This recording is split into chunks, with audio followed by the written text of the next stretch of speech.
This is one of the best photos I have ever taken. And based on the gear I used, it should have been a recipe for disaster. So, this is the story of shooting my very first rodeo, and also why I think it's so important as a photographer to just always shoot your shot.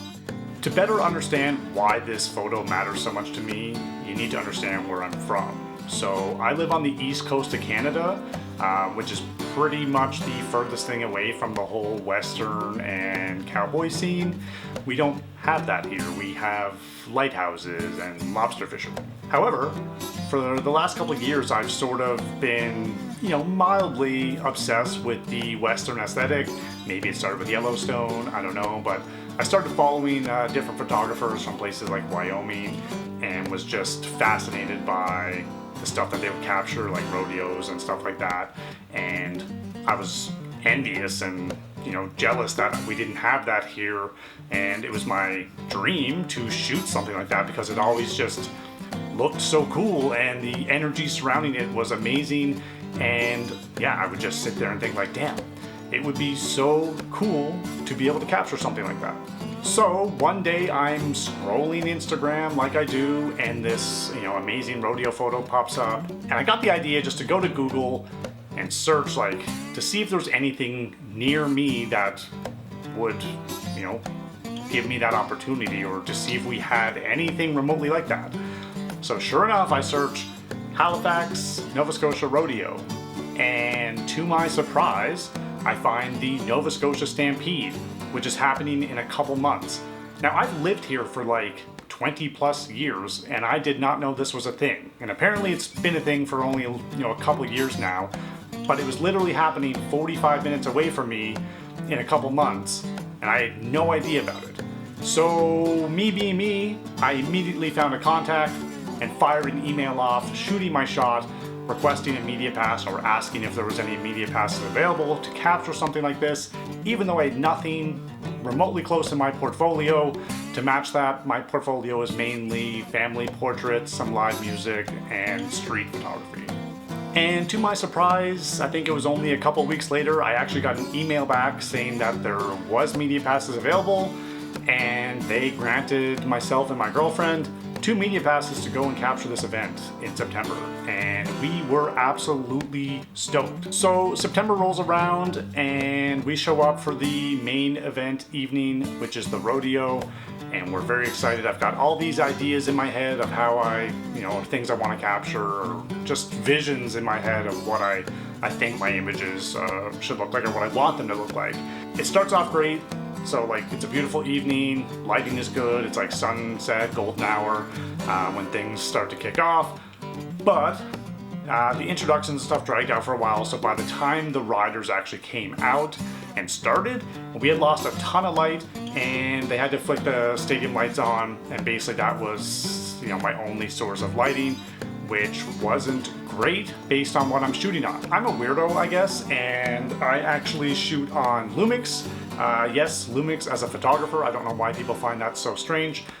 So I shot this whole event on the Lumix S1 paired with the 70-300, which is an incredible lens, incredible camera, just a great hefty beast setup. But the issue is, well, there's a couple issues with that.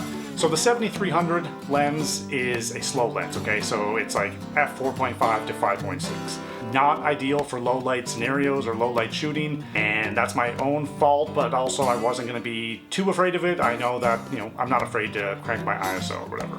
Next problem is the S1 is not the best autofocus around, okay?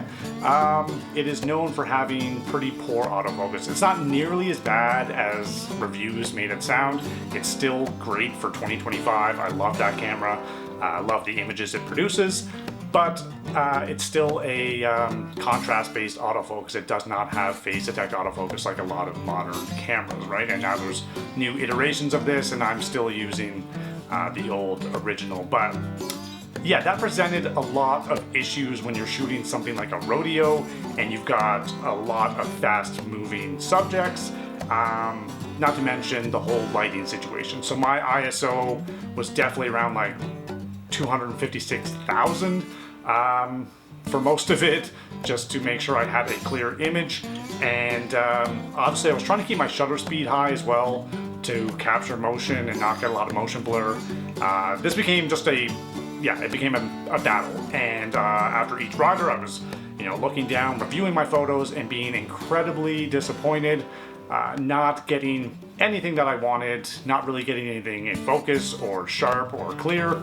And eventually I just stopped looking and was like, hey, I'm gonna keep going here, keep firing away, spray and pray sort of situation, which, sometimes that's the way it is. But yeah, I kind of walked away from the evening feeling defeated, feeling like, I was grateful for the opportunity, happy that I was able to say I went and did something like that. But I really thought that I kind of dropped the ball and the images were not going to be any good.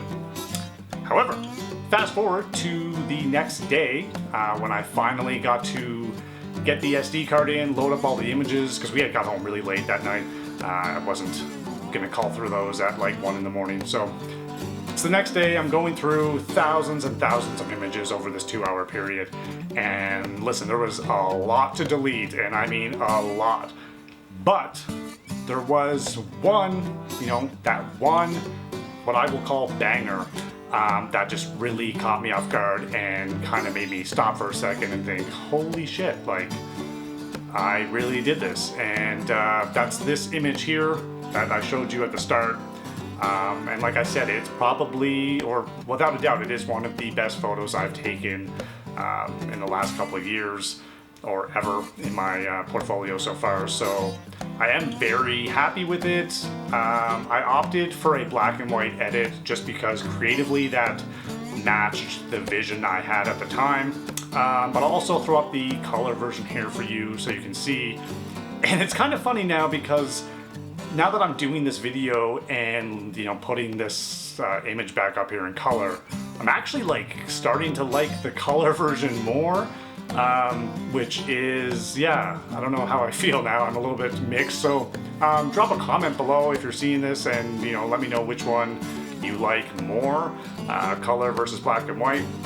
But I did stick with the black and white for sharing, and I actually went on to upload this photo onto my F-Stoppers account, which I never really shared any photos there. I think I've got 4 images that I've shared there online because a lot of what I take doesn't really fit the bill of what I see on there. Typically, a lot of it's landscape stuff or female models and stuff like that. Stuff that I don't really shoot or have in my portfolio.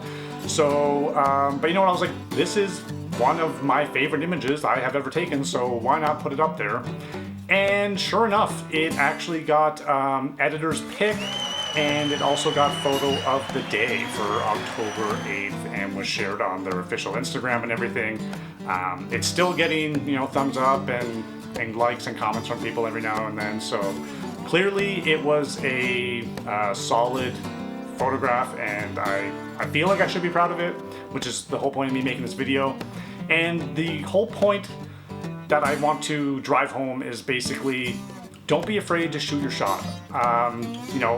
You really have to kind of put the imposter syndrome aside. I know a lot of photographers struggle with this, and especially if you're still relatively new. So I've only been shooting for like 4 to 5 years, and maybe only 3 years professionally, 2 years, I guess, professionally. But I didn't have anything in my portfolio that actually matched, or that would really sell a Stampede or Rodeo, but I still, threw my name in, and, the worst they can say is no, thank you, or whatever. Unless you're someone who's brand new and you don't have anything, obviously you need to take some time to build your portfolio before you go and apply for a media pass or something, but don't be afraid. Just, the worst that's gonna happen is you either A, won't hear back, or B, they'll just say, no thank you, try again next year or whenever. But if there's something you want to shoot and you have a vision and you see an event for like in your area or whatever, or if you're traveling and you see an event, same thing. Just fire off an email, find the contact that you need to, the person that you need to get in touch with, and just fire off an email to ask if there's any media passes available. One thing I bumped into a lot of times is, you know, they want like an official media accreditation, which I don't have, obviously. So they want you to be there shooting, representing like an official media outlet. And that's okay, that's happened to me a couple times. And still, whatever, that doesn't discourage me at all.